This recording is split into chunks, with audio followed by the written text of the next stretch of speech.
अनुव्रत। अहिंसा यानी हिंसा से बचना, हिंसा से विरत होना।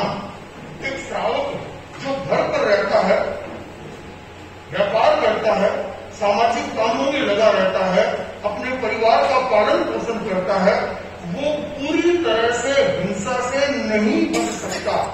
उसके लिए हिंसा ऐसा लगता है अवश्यंभावी हो जाती है। हम चाहे व्यापार करें, चाहे खाना बनाएं, चाहे नहाए धोएं और चाहे अन्य सामाजिक गतिविधियां करें, हर काम में हिंसा जुड़ी हुई है। बिना हिंसा से ये कोई भी काम होने वाले नहीं है। साधु साधियां होते हैं, ये पूर्ण अहिंसक होते हैं। करना, कराना, अनुमोदन, मन वचन काया, 3 कर्म 3 योग से इन्होंने हिंसा का त्याग कर दिया। लेकिन हम ऐसी हिंसा का त्याग नहीं कर सकते। लेकिन आनंद श्रावक ने कहा कि भगवान, मैं हिंसा को पूरी तरह से तो नहीं छोड़ सकता, लेकिन स्थूल हिंसा का त्याग करना चाहता हूं, स्थूल हिंसा का। और स्थूल हिंसा को परिभाषित करते हुए, व्याख्यायित करते हुए आगे कहा गया कि स्थूल हिंसा का अर्थ है निरपराध त्रस्त प्राणियों की संकल्प पूर्वक हत्या। जो व्यक्ति अहिंसा अनुमति को स्वीकार करता है, वो मिनिमम इस बात का प्रत्याख्यान करता है। और वो मिनिमम कौन सी बात है? मैं किसी निरपराध त्रस्त प्राणी की संकल्प पूर्वक हत्या नहीं करूंगा। मैं दोबारा कह रहा हूं, आप सुने और समझे। मैं किसी निरपराध त्रस्त प्राणी की संकल्प पूर्वक हत्या नहीं करूंगा। 3 बातें इसके अंदर जुड़ी हुई है। सबसे पहली बात, प्राणियों को 2 भागों में बांटा हुआ। जो तत्व ज्ञान को समझते हैं जानते हैं, एक होते हैं स्थावर के प्राणी, एक होते हैं त्रस्त के प्राणी। स्थावर के प्राणी एकेंद्रिय के प्राणी होते हैं, पृथ्वी काय, अप काय, तेजस काय, वायु काय और वनस्पति काय। ये 5 प्रकार के प्राणी स्थावर के प्राणी कहलाते हैं। और इसके अलावा 2 इंद्रिय से लेके 5 इंद्रिय तक के प्राणी, द्विंद्रिय, तेन्द्रिय, चतुरिंद्रिय और पंचेंद्रिय, ये जो प्राणी है, ये त्रस्त काय के प्राणी कहलाते हैं। इसकी अगर परिभाषा करें तो यह कहा जाता है कि जो जीव अपने सुख को प्राप्त करने के लिए और दुख से बचने के लिए गमनागमन कर सकते हैं, चल फिर सकते हैं, वे त्रस्त काय के जीव होते हैं। और जो जीव अपने सुख को प्राप्त करने के लिए और दुख से बचने के लिए गमनागमन नहीं कर सकते, चल फिर नहीं सकते, वे स्थावर के जीव कहलाते हैं। तो हम लोग स्थावर की हिंसा से बिल्कुल भी नहीं बच सकते। पानी के जीवों की हिंसा से, अग्नि के जीवों की हिंसा से, वनस्पति के जीवों की हिंसा से, वायु काय की हिंसा से, पृथ्वी काय की हिंसा से, इनसे हम नहीं बच सकते। हमें अपने सांसारिक काम करने के लिए, अपने परिवार को चलाने के लिए इनकी हिंसा करनी पड़ती है। तो यहाँ पर हम इनका त्याग, इनकी हिंसा का त्याग नहीं कर रहे। हम किसकी हिंसा का त्याग कर रहे हैं? त्रस्त प्राणियों की, चलने फिरने वाले प्राणियों की। अब चलने फिरने वाले प्राणी तो बहुत है, बहुत से ऐसे प्राणी हैं जो हमें नुकसान पहुंचाते हैं, जिनसे हमारी जान भी जा सकती है। एक खतरनाक सांप आ गया, एक खूंखार कुत्ता आ गया, कोई जंगली जानवर आ गया और हम त्याग करके बैठ जाए क्योंकि हमारा काम नहीं करता।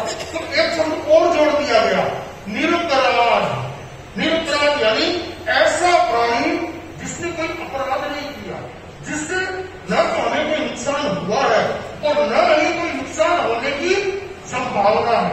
एक सांप आ जाए तो उससे हमें नुकसान होने की संभावना है। अगर कोई खूंखार कुत्ता आ जाए तो उससे हमें नुकसान होने की संभावना है, तो ठंडा भी उठा सकते हैं। लेकिन एक चींटी चल रही है, कोई कीड़ा मकोड़ा चल रहा है, उससे कोई हमें नुकसान हो सकता है क्या? उससे हमें नुकसान की संभावना नहीं होती है। तो ऐसे त्रस्त प्राणियों की जिसने हमें कोई नुकसान नहीं पहुंचाया, उन प्राणियों की हिंसा का हम यहाँ पे प्रत्याख्यान करते हैं। इन 2 बातों के अलावा एक बात को और जोड़ दिया गया, और वो कौन सा? संकल्प पूर्वक हिंसा नहीं करूंगा। संकल्प पूर्वक हिंसा का तात्पर्य क्या है? यह सोच करके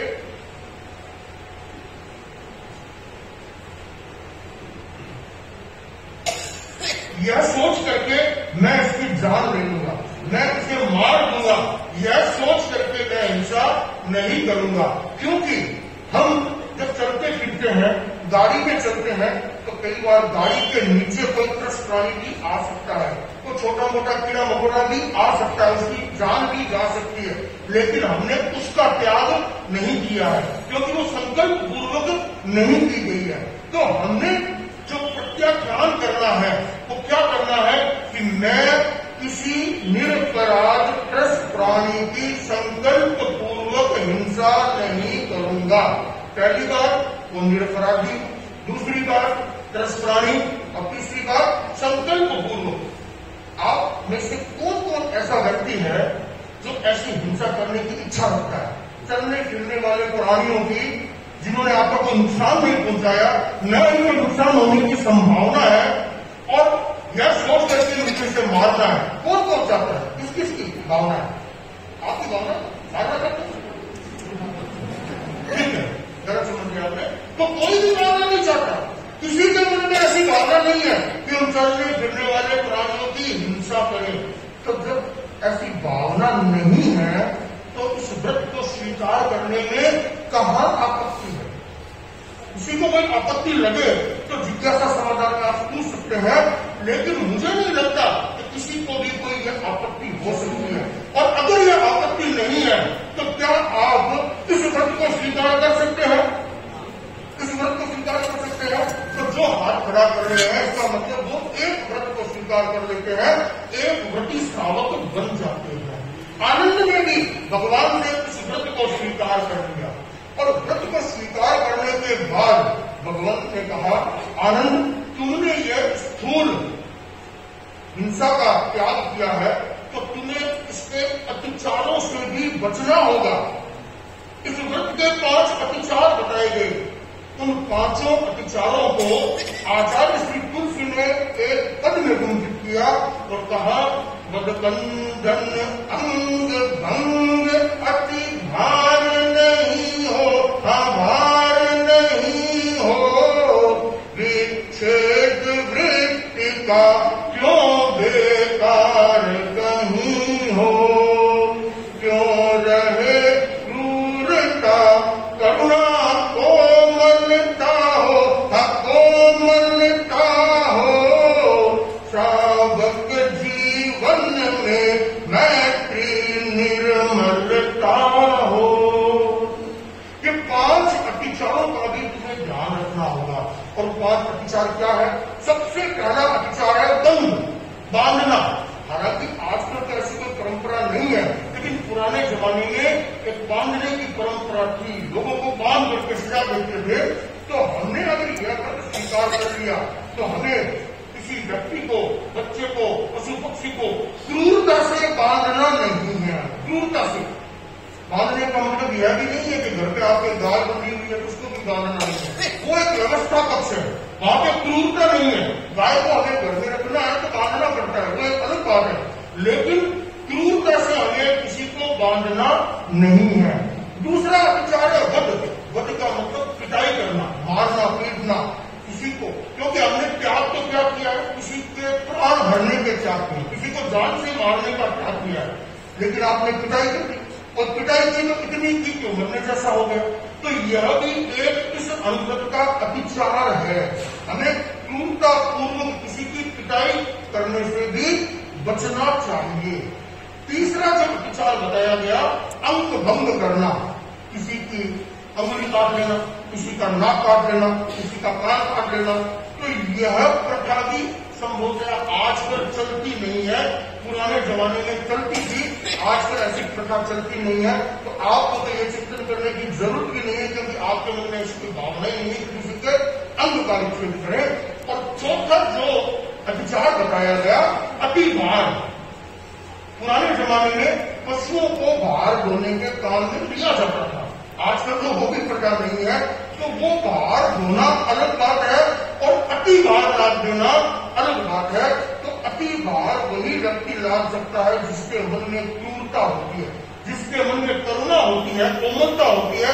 वो कभी भी पशुओं पर भी अति भार नहीं डालता है।